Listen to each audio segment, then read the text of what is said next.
Hi, this is Yoshi. Okay, lecture 40, a swan. This is going to be a good practice of kasaneori, which you learned in lecture 19. Okay, square shaped paper, fold diagonal, unfold and fold triangle. This is exactly the same as duck. And do the same for the other half. Then turn over the paper. Then fold at the center.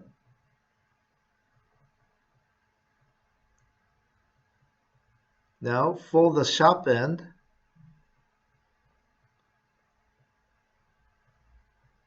Mark the line.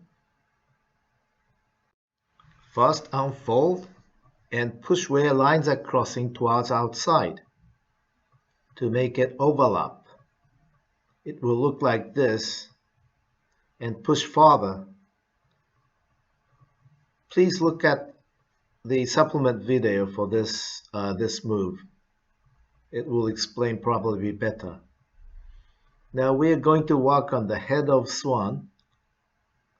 This is also doing kasaneori, overlap and fold towards outside. Now Grandpa Skara is creating beak.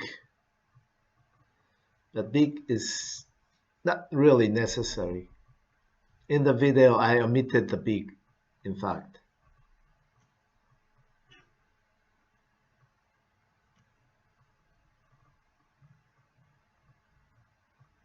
When you do beak, actually do twice nakaware ori.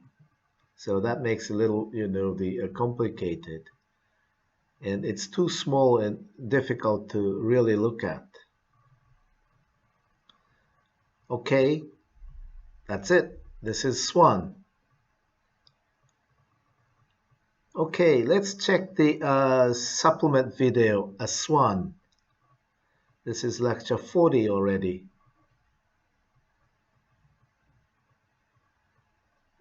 Okay.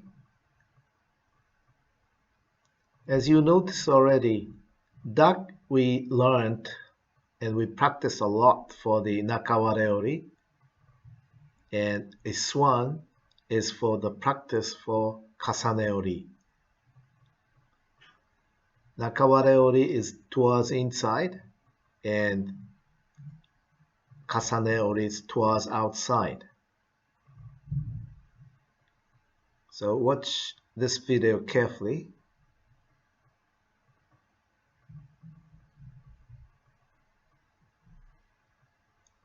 Mark the line is the same.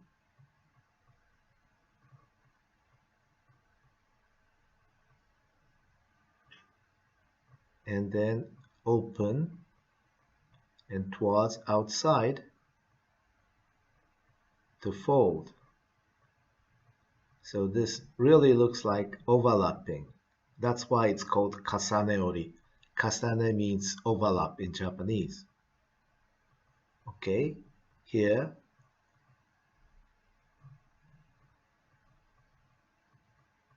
head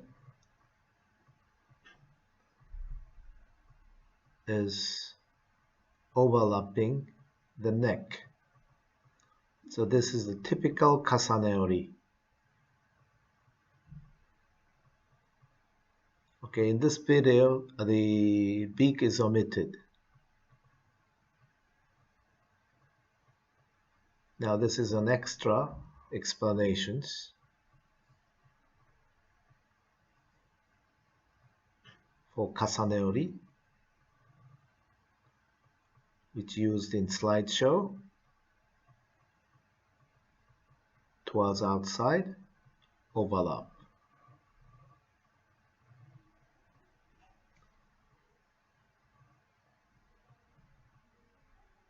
Okay, lecture 40 Swan is done. The next is crying crawl.